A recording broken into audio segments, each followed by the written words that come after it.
Welcome to BHU psychology. I hope आप सब अच्छे होंगे। आज हम स्टार्ट करेंगे अपना प्रैक्टिकल नंबर 4 जो है प्रॉब्लम सॉल्विंग एबिलिटी टेस्ट। तो आइए स्टार्ट करते हैं। तो सबसे पहले आपको क्वेश्चन आर्क दिख रहा होगा, इसमें मैथ्स के क्वेश्चन दिए हुए हैं। तो आप इस क्वेश्चन आर्क को किसी भी पर्सन से करा लेंगे। कराने के बाद आप इसका स्कोर एनालिसिस करेंगे। अब आपको इस वाले स्लाइड में दिख रहा होगा कि जो करेक्ट आंसर है, जैसे कि प्रॉब्लम नंबर 1 है, 1 का जो करेक्ट आंसर है वो 3 है। अगर उस टेस्टी ने, जिससे आपने ये क्वेश्चन आर फिल कराया है, अगर उस टेस्टी ने क्वेश्चन नंबर 1 को 3 टिक किया है तो आप उसको 1 मार्क्स देंगे। अगर सपोज़ उसने 1 या 2 या 4 किया है तो आप उसको 0 देंगे। ठीक है। अगर क्वेश्चन नंबर 2 पे उसने 4 किया है तो 1 मार्क्स देंगे। क्वेश्चन नंबर 3 पे अगर 3 टिक किया उसको 1 मार्क्स देंगे। ठीक है। ये जो आपका है ना, वो आंसर दिया हुआ है, इसको ही देखकर आप उसको एनालिसिस करेंगे, उसके स्कोर को। इतना करने के बाद जो आपका मैक्सिमम स्कोर हो जाएगा वो 20 हो जाएगा और मिनिमम जो स्कोर हो जाएगा वो 0 हो जाएगा। तो मैंने ये क्वेश्चन पहले से फिल करा लिया है और मेरा आया है 13 स्कोर। अब इस 13 स्कोर का क्या मतलब है, देखिए यहाँ पे गर्ल्स के लिए अलग होगा, बॉयज़ के लिए अलग होगा एबिलिटी टेस्ट। ठीक है। यहाँ पे 2 रोज़ मैंने बना रखे हैं।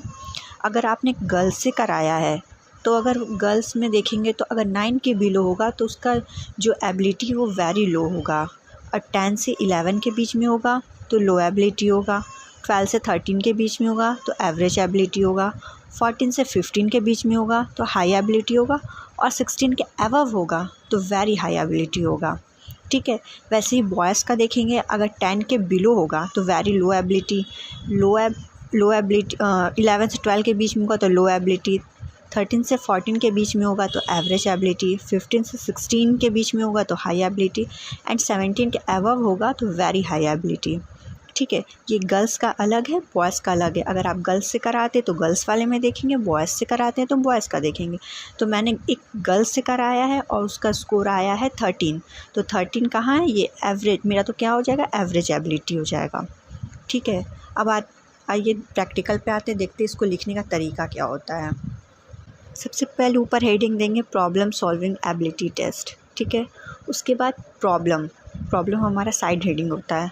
तो क्या प्रॉब्लम है, to measure the problem solving ability of the subject, जो हमारा सब्जेक्ट है उसका हम प्रॉब्लम सॉल्विंग एबिलिटी मेज़र कर रहे हैं। ठीक है। सबसे पहले होता है इंट्रोडक्शन जो होता है हमारा सेंट्रल हेडिंग होता है।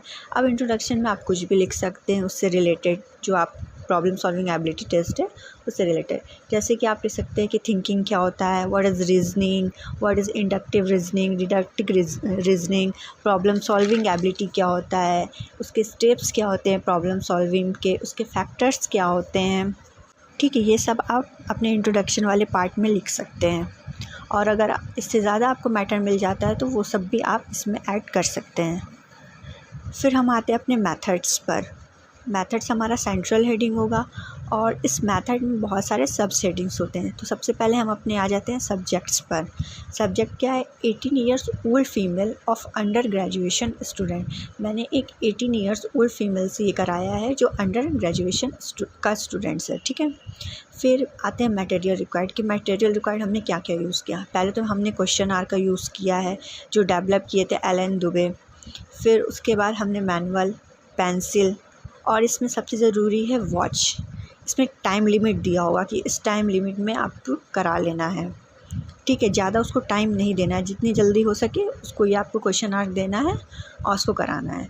फिर हम आते हैं प्रोसीजर पे। प्रोसीजर क्या है, tasty was called in the laboratory.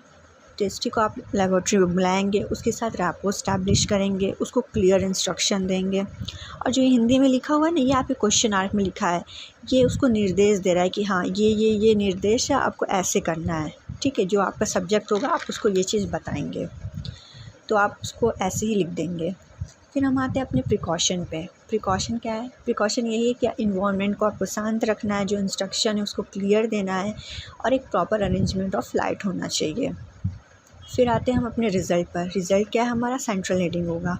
तो हमारा स्कोर आया था 13, तो हम इसको टेबल के फॉर्म में रिप्रेजेंट कर दिए हैं। एक तरफ हमने लिखा है problem solving ability test score and दूसरी तरफ लिखा है इंटरप्रिटेशन।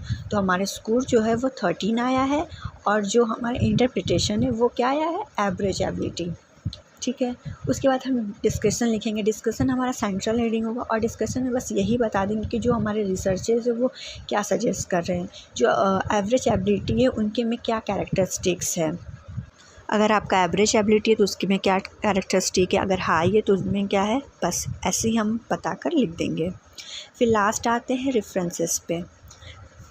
जो इंट्रोडक्शन वाला पार्ट था वो आपने कहाँ से लिखा, किसी बुक से लिखा है या किसी साइट से लिखा है, जहाँ से भी आपने लिखा है बस वहाँ उसका रेफरेंसेस दे देंगे आप। 2-3 references is sufficient for you. ठीक, बस this is all about practical 4 problem solving ability test. I hope आपको समझ में आया हो। अगर कुछ ना समझ में आया हो तो आप हमसे कमेंट सेक्शन में पूछ सकते हैं। अगर आपको वीडियो अच्छी लगी हो तो please like and subscribe my channel. Thank you for watching.